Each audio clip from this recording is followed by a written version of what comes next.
Bonjour Franck Poncet. Bonjour Elisabeth. Merci d'avoir accepté l'invitation d'Europe 1. Vous êtes le président du directoire d'Emova Group, le leader de la vente de fleurs de détail. Vous détenez entre autres Monceau Fleurs, Happy, Au Nom de la Rose ou encore Blooms. Vous gérez 364 boutiques.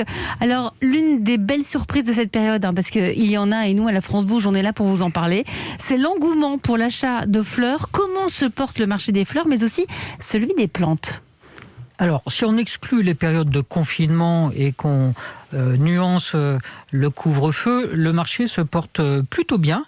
D'abord, c'est un marché ultra résilient qui encaisse plutôt bien les cycles économiques ou les différentes crises et qui progresse. Et avec des phénomènes intéressants puisqu'il a tendance à se valoriser. Donc on achète des beaux produits, des belles fleurs. Il a aussi tendance à se moderniser, se rajeunir. Donc ça touche de plus en plus une nouvelle frange de la population. Et puis c'est un marché qui est aussi de plus en plus tendance finalement. On en parlera, mais on a envie de fleurir, on a envie de couleurs, on a envie de fraîcheur, on a envie de parfum pour soi, pour faire plaisir, pour décorer la maison. Donc effectivement, le marché se porte plutôt bien. Alors c'est vrai qu'on a souvent l'habitude d'acheter des fleurs parce qu'on est invité chez des amis, parce qu'on a un grand moment dans notre ville. À ce que vous nous dites, c'est que peut-être que plus que jamais, la fleur revient à l'essentiel, c'est-à-dire au plaisir qu'elle procure dans l'intérieur de chacun d'entre nous. Oui, alors ce marché est assez extraordinaire, vous le soulignez. Donc, on achète des fleurs pour faire plaisir, pour certaines occasions. C'est quand même un des rares marchés où on peut accompagner tous les Français et toutes les Françaises pour les événements heureux, la naissance, le baptême, les fêtes, les anniversaires, pour faire plaisir, pour se faire plaisir, et puis effectivement pour décorer de plus en plus la maison. Quand vous dites que ça se porte bien, par rapport à l'année dernière ou par rapport à une période hors confinement, ça veut dire que vous êtes en croissance ? Oui, le marché est en croissance tous les ans, bon an, mal an, parce qu'il est résilient. Il croît de 1 à 2% assez facilement par de la valorisation, par une nouvelle catégorie de clients.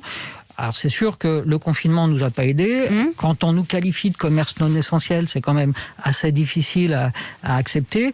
Le couvre-feu peut aussi avoir un impact négatif parce qu'on se reçoit un peu moins, donc on offre un peu moins de fleurs. Et pour autant, ça se compense avec des achats pour se faire plaisir soi-même.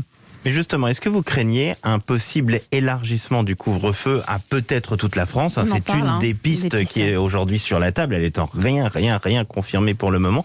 Mais ce matin, Élise Dangean sur Europe 1 disait que pour un paquet de commerce, le créneau, 18h-20h, c'est 20% environ du chiffre d'affaires. C'est vrai également, par exemple, pour les fleurs ? Alors c'est très vrai pour nous. Donc on le redoute, ce couvre-feu, même si on le comprend pour une question de mesures sanitaires, parce qu'effectivement, ça va réduire l'amplitude horaire mécaniquement pour notre commerce. Et souvent, les fleurs s'achètent aussi à la dernière minute. Quand on sort du travail, par exemple, ou quand on sort du métro. Et donc, plus on réduit l'amplitude horaire de nos commerces et qu'on réduit le nombre d'occasions d'achat, ça a effectivement un impact. Et on ne le récupère pas. De toute façon, ce qui n'est pas vendu n'est pas récupéré. Vous disiez, Franck Poncet, que vous avez attiré une nouvelle clientèle. Oui. C'est qui ? Plus jeune, plus féminine. On avait traditionnellement, et on parlera peut-être de la Saint-Valentin... Il paraît que c'est dans 1 mois et 1 jour. Oui, absolument. D'ailleurs, on est bientôt dans les précommandes, mais souvent on disait c'est l'homme qui achète des fleurs pour sa femme ou son amoureuse. Non, on constate justement que le marché est en train de se féminiser. Donc c'est ce que j'évoquais tout à l'heure. On achète aussi des fleurs pour se faire plaisir.